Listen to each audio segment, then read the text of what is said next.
Toda la ciudad y la región siguió muy de cerca en estos días el juicio por la muerte de Daniel Rojo y Norma Salvaneschi, que fueron atropellados por Mariano Ferreri.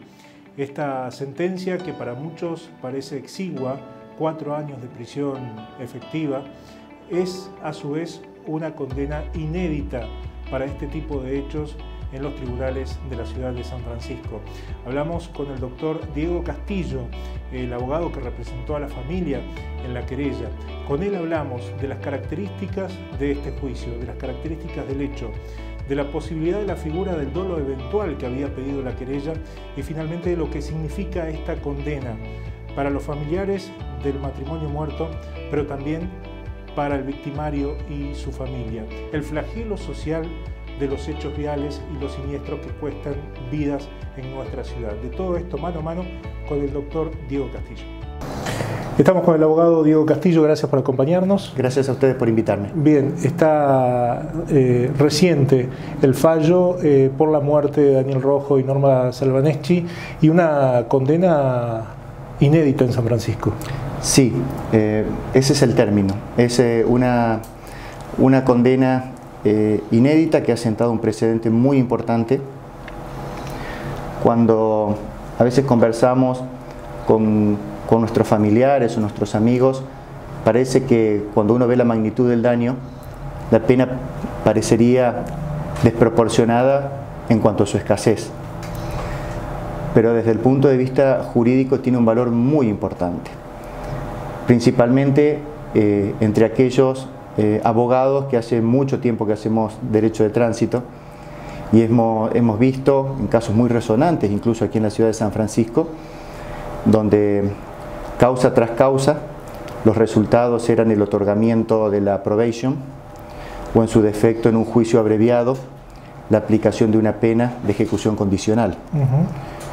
Lo cual que hayamos obtenido un fallo de 4 años que va a llevar al señor Ferreri a tener que cumplir la pena en sus 2/3 partes por no contar con antecedentes, es sinceramente un hecho inédito que no puedo decir que nos pone contentos, porque hay una realidad que todos los integrantes, todos los factores que estuvieron involucrados en este tema hubieran preferido que este hecho no hubiera existido.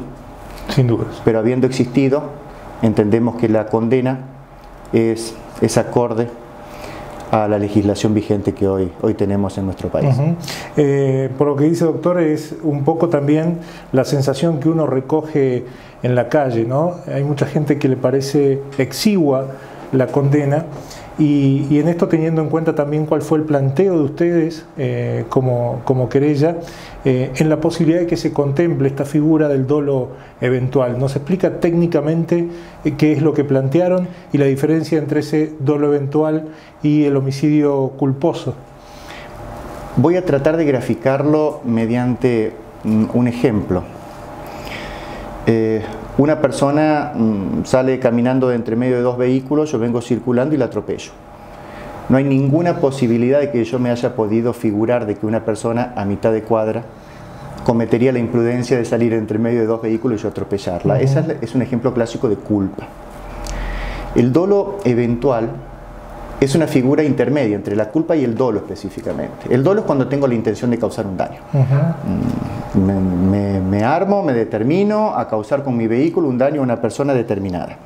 El dolo eventual, al ser una figura que está entre medio del dolo y la culpa, es cuando por las circunstancias especiales del momento me puedo figurar la posibilidad de causar un daño y aún así me desentiendo de ese resultado. El dolo eventual ha sido muy aplicado en algunos casos en Argentina, por ejemplo en los casos de picadas acreditadas, en donde uno a un exceso de velocidad que supera ampliamente los límites legales permitidos para conducirse, se manejan a tal velocidad que necesariamente el conductor del vehículo se tiene que representar la posibilidad de que alguien se le cruce. Sin embargo, no le importa y sigue a exceso de velocidad. Acreditar el dolo eventual es un tema complejo, más allá de que nosotros en nuestra interna convicción creemos que está acreditado dentro del expediente el dolo eventual. Sabemos que la figura del artículo 84 bis, que se incorporó con la última reforma del Código Penal, viene como, establece una zona de confort para los juzgadores y para todo el sistema judicial. Y principalmente porque establece determinadas agravantes, como por ejemplo el tema de conducir alcoholizado, conducir inhabilitado, conducir sin dominio del vehículo, el número de víctimas. Establece determinadas circunstancias que para el juez resulta muy fácil acomodar los hechos a este tipo penal. Ya el dolo eventual, la justificación jurídica, porque el fallo obviamente que tiene que ser una resolución fundada, deja abierta aristas interpretativas desde distintos ámbitos. Hay muchísimos autores de naturaleza penal y definen al dolo eventual de una forma o de otra. Entonces esta zona de confort es como que le viene a dar una mano, si se quiere, al sistema judicial para que así queden configurados los hechos más graves del motivo de tránsito. Como usted lo mencionó en sus argumentos en el litigio, evidentemente aquí había varias cuestiones que tenían que ver con lo que usted consideraba un dolo eventual, ¿no? Que usted fue mencionando como algunas aristas, el tema del alcohol, el tema también de estar inhabilitado para conducir, antecedentes también en Ferreri, ¿no? El tema más importante en donde nosotros entendimos que estaba configurado el tema del dolo eventual, porque tratamos de ser muy prolijos con las fechas dentro del proceso y dentro del procedimiento y en el debate inclusive. Porque fíjese usted que el día 5 del 4 del 2017, esto es 17 días antes de que acaezca el accidente que provocara el accidente, uno comete ese error, el hecho vial que terminara con la muerte de Norma y de Daniel, el Estado le había notificado al señor Ferreri que lo había inhabilitado por haber consumido alcohol. Y en esa oportunidad, el Estado, cuando constata la infracción, lo determina que el señor Ferreri tenía 0.74 miligramos de alcohol por litro de sangre. Obviamente que al momento de imponerle una multa al señor Ferreri, el Estado, al imponerle esa sanción y esa inhabilitación, le está diciendo que es un riesgo para la sociedad conducirse de esa manera. Entonces el señor Ferreri tenía pleno conocimiento del que conducir alcoholizado es un riesgo para la sociedad. Ya había sido sancionado por esa falta. Tal cual. Y fíjese usted que el día 22 del 4 del 2017, 17 días después de que el Estado lo advierte, el señor Ferreri conduce inhabilitado hasta Plaza San Francisco, fue a comer un lechón y a tomar cerveza con sus amigos, eso está plenamente acreditado. Y 3 horas y media después de acaecido el accidente, cuando le toman la muestra, determinan que tiene 0.99. O sea, casi 20 miligramos más de alcohol en sangre que lo que tenía cuando se lo había inhabilitado. Ahora la pregunta que nosotros hacíamos en el debate es si el Estado le había advertido al señor Ferreri de que el conducir alcoholizado era un peligro. ¿No se pudo haber representado en ese momento, antes de tomar el volante y volver a la ciudad de San Francisco, que podía causar un accidente? Nosotros entendemos que sí. Nosotros entendemos que sí. Claro. O sea, no fue una fundamentación tirada de los pelos. Fue una cuestión seria y argumentada. Y bueno, el juez no lo entendió de esa manera. Y bueno, y nos encontramos con que el juez entendió que era un homicidio culposo, agravado, doblemente calificado por la inhabilitación y por la cantidad de víctimas. Estamos en un momento, doctor, en que todavía hay que esperar esos argumentos por escrito, ¿no? de la sentencia, pero ustedes, más allá de que no sea lo que pidieron, están conformes, si se puede decir conformes, ¿no? Habiendo semejante daño con la resolución. Sí. Hemos tenido precisamente hoy a la mañana una reunión con la familia y no va a ser nuestra intención recurrir la sentencia dictada por el doctor Rabino, que fue el juez interviniente, por haber comprendido a la familia en cierta forma de que medianamente sus espíritus han quedado tranquilos. Bien. Cuando uno mira esto, ¿no?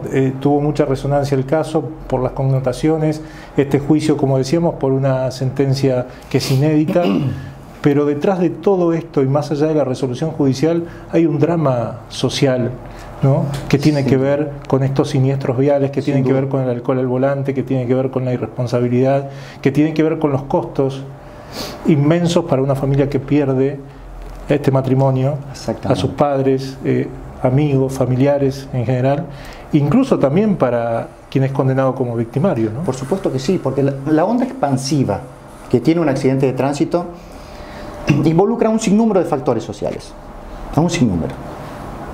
Principalmente no hay que perder de vista quién es la víctima. Acá Norma, Daniel y su familia son las víctimas. Pero tampoco de los efectos que ocasiona este accidente en la familia del señor Ferreri.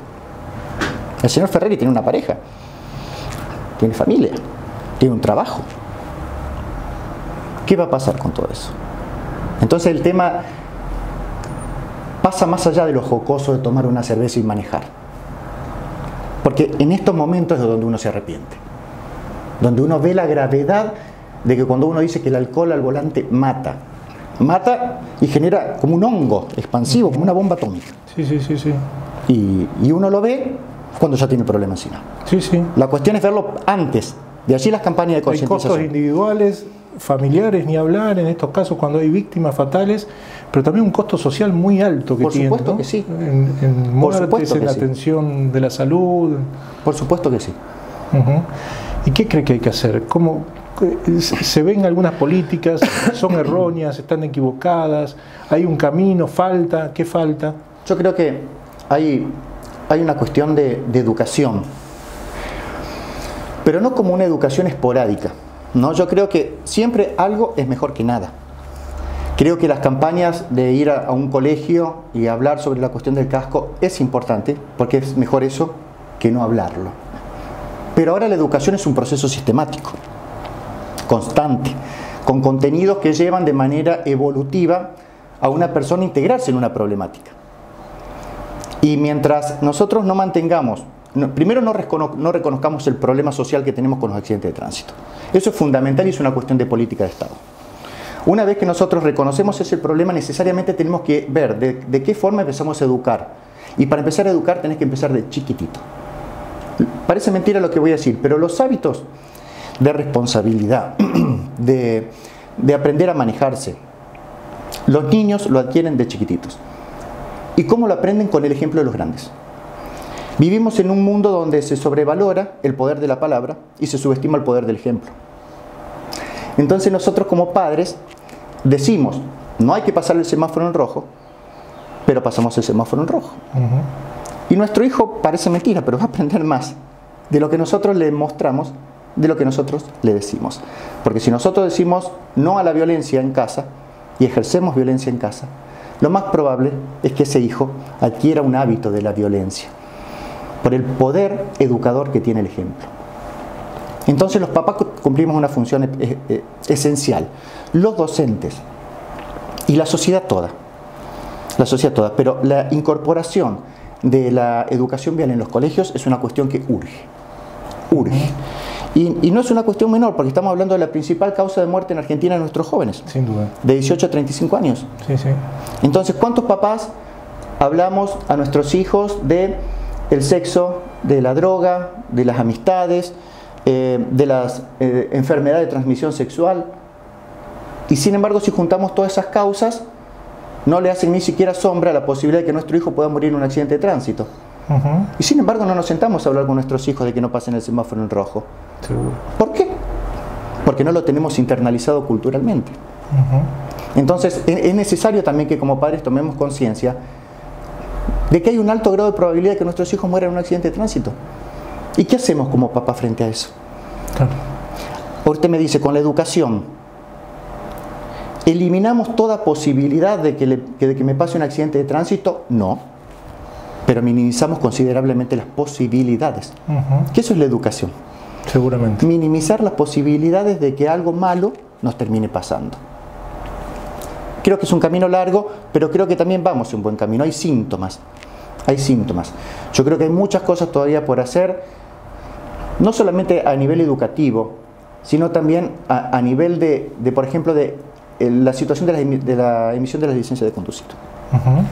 No hay un organismo, por ejemplo, en la Municipalidad de San Francisco, que valore la aptitud psicológica de la persona para poder conducir. Porque nos analizan acerca de si vemos bien, si escuchamos bien, si tenemos reacción, pero no tenemos un equipo interdisciplinario que nos diga si tenemos la actitud si no tenemos, si tenemos la capacidad emocional para poder manejar. Hay mucha gente que descarga en el tránsito las frustraciones que tiene en su vida. Claro. Entonces una persona violenta, agresiva, va con el auto, mete la trompa, se enoja, toca bocina. Y sin embargo es una persona que desconoce las normativas de la convivencia vial, digamos. Lo puede ver bien, puede escuchar bien, puede ser una persona que tiene los reflejos, pero no tiene una actitud emocional para poder conducirse. Es fundamental empezar a evaluar a las personas desde ese espacio. Y después realizar controles periódicos. Claro. Los controles periódicos también son fundamentales. ¿Y cuáles son los momentos más importantes? El momento de la emisión de la licencia de conducir y las renovaciones. Entonces el Estado va de manera relativamente periódica controlando la aptitud que tiene esa persona frente a la responsabilidad social que implica conducir. Muchas gracias. Gracias a ustedes.